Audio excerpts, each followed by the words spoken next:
ওনার সিদ্ধান্ত মানি না, মানব না,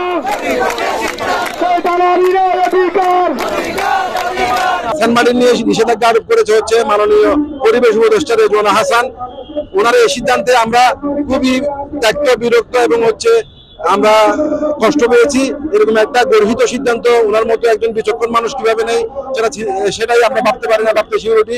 লক্ষ লক্ষ পরিবার সেন্ট মার্টিন নিয়ে জড়িত এবং হচ্ছে সেন্ট মার্টিনে আপনারা জানেন কোনো বাস চলে না, ট্রাক চলে না, কলকারখানা নেই, সেখানে হচ্ছে বায়ু দূষণ নাই। তারপরে উনি পরিবেশ রক্ষার নামে সেন্ট মার্টিনকে নিষিদ্ধ করছে। অথচ পৃথিবীর 1 নম্বর বায়ু দূষিত নগরী হচ্ছে ঢাকা, সেই ঢাকাকে উনি পরিবেশ উন্নয়নের জন্য কোনো কিছুই করে না। উনি নিজে এসি বাড়িতে থাকেন, এসি গাড়িতে ছড়েন এবং হচ্ছে নিজে বাতাসে কার্বন ডাইঅক্সাইড মিশিয়ে দিয়ে পরিবেশ রক্ষা করেন সেন্ট মার্টিনের। এটা একটা অপসিদ্ধান্ত ছাড়া কিছু না। আমরা এই সিদ্ধান্তের প্রতিবাদ জানানোর জন্য ভদ্রভাবে অনেক সংবাদ সম্মেলন করেছিলাম, মানববন্ধন করেছি এবং হচ্ছে প্রধান উপদেষ্টা এবং পরিবেশ উপদেষ্টার কাছে বারবার স্মারকলিপি দিয়েছি। আমাদের কথা উনি শুনেই না, উনি এক কথা উনি যেটা বলে সেই সিদ্ধান্ত নিয়ে আছে। ইতিমধ্যে সেন্ট মার্টিনে একটা নীরব দুর্ভিক্ষ চলছে। সেন্ট মার্টিন পুরো দ্বীপ জুড়ে আপনি যে জাস্ট যারা সংবাদকর্মী আছেন অনেকেই ওখানে সেন্ট মার্টিনে ভিজিট করেছেন।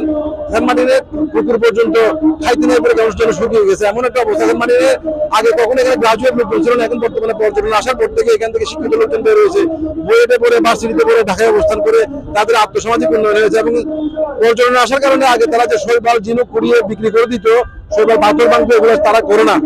পর্যটন কিছু ক্ষতি হচ্ছে হয়তো সেটা প্লাস্টিক জনিত কারণে, এগুলো সরকার চাইলে একটু পদক্ষেপ নিলে চেঞ্জ করতে পারে। আপনারা দেখবেন বিশ্বজুড়ে অনেক দ্বীপ, এই দ্বীপগুলো জুড়ে হচ্ছে পর্যটন চলে যায়। শ্রীলঙ্কা কিছুদিন আগে দেউলিয়া হওয়ার পরেও আবার তারা কামব্যাক করেছে হচ্ছে এই পর্যটন দিয়ে। মালদ্বীপ বলেন, থাইল্যান্ড বলেন, তারপর অস্ট্রেলিয়া বলেন, এই দ্বীপ রাষ্ট্রগুলো এবং ক্যারিবীয় দ্বীপপুঞ্জ সবই হচ্ছে পর্যটনের উপর নির্ভরশীল। আমাদের একটা প্রবাল দ্বীপ আছে আর সেটাকে হচ্ছে পর্যটন নিষিদ্ধ করেছে রেজওয়ানা হাসান। এটা একটা অপসিদ্ধান্ত, এটা একটা হচ্ছে খুবই বাজে সিদ্ধান্ত বলে আমরা মনে করি। আজকে আমরা কাপড় জড়িয়ে এখানে আসলাম। আপনার এই প্রশ্নের প্রথমে আমি একটা ফুটেজ দেখাচ্ছি আপনাকে আমার ফোনে।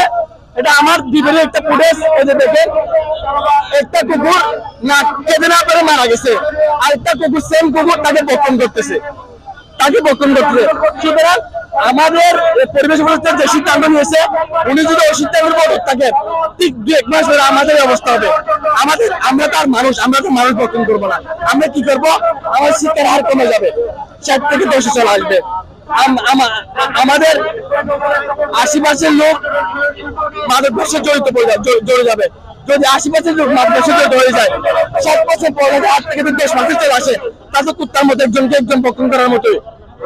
তাহলে একজন সুস্থ মস্তিষ্ক মানুষ কখনো একটা দেশের ভূখণ্ডকে এভাবে বিচ্ছিন্ন করতে পারে না। আমরা তো বাংলাদেশের ভূখণ্ডের একজন নাগরিক, আমাদের তো 5টা মৌলিক অধিকার পাওয়ার অধিকার রয়েছে। আমরা কেউ চিকিৎসা থেকে বঞ্চিত, আমরা কেন আমাদের শিক্ষা থেকে বঞ্চিত, আমরা কেউ খাদ্য অধিকার থেকে বঞ্চিত, আমরা কেউ নিরাপত্তা থেকে বঞ্চিত। কেন? আমরা কি বাংলাদেশের নাগরিক না? তাহলে এই জবাব কে দেবে?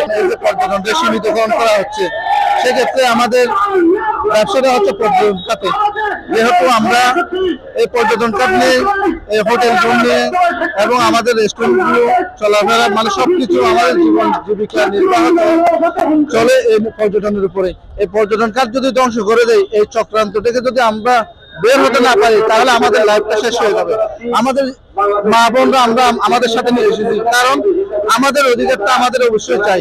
আমরা আন্দোলন করেছি, ছাত্র আন্দোলনের সাথে সহমত পোষণ করেছি। কি জন্য করেছি? আমরা স্বাধীনভাবে চলার জন্য। আজকে আমাদের গলার টুটিটা চিপে ধরা হচ্ছে, কারণ আমাদের এই পুলিশ যদি না যায় তাহলে আমাদের চলার মতো কোনো অবস্থা থাকবে না। আমরা হচ্ছে শেষ 1-1.5 মাস যাবত জানতে পেরেছি, আমরা যারা সেন্ট মার্টিনে থাকি, যারা দ্বীপবাসী আছে, তারা সবাই জানে যে সেন্ট মার্টিনে আমাদের পর্যটক নিষিদ্ধ করা হয়েছে। ইভেন আমাদের নভেম্বর থেকে পর্যটক যাবে হচ্ছে রেটিভ করতে, ডিসেম্বর জানুয়ারি হচ্ছে 2000 পর্যটক। এখন আমার কথা সেটা নিবন্ধন করে, আমার কথা আমার দেশে আমি নিবন্ধন করে কেন যাব? আমার দেশের নিবন্ধনে আমি কেন ভ্রমণ করব? আর সব থেকে বড় কথা, আমাদের হচ্ছে পরিবেশের দোহায় দেখি আমাদের সেন্ট মার্টিনের পর্যটকদেরকে সীমিত করার একটা যে প্রয়াস চলে এসেছে। তো আচ্ছা, আমরা মানলাম আপনি হচ্ছে পরিবেশকে হচ্ছে সীমিত করতে চাচ্ছেন, কিন্তু আপনি কি আসলে নভেম্বরে শিপ চালু করে দেওয়ার কথা ছিল, সেটাকে চালু করে দিয়েছেন? আজও কি আমাদের শিপ কি হচ্ছে টেকনাফ থেকে কিংবা কক্সবাজার থেকে কি সেন্ট মার্টিন যাচ্ছে না? এখানেও আপনি কথা দিয়ে কথা রাখেন নাই। আমাদের হচ্ছে উপদেষ্টা যিনি আছেন পরিবেশবিদ নিয়ে, উনিও আমাদেরকে বলেছে আমরা সেটা মেনে নিয়ে যদি থাকি যে আমাদের পর্যটক সীমিত কিংবা আমাদের হচ্ছে যেটা থাকবে যে বিধিনিষেধ মেনে চলতে হবে, সেখানেও তো আপনি আপনার কথা রাখেন নাই। আপনি তো সেখানে শিপ চালু করে দেন নাই।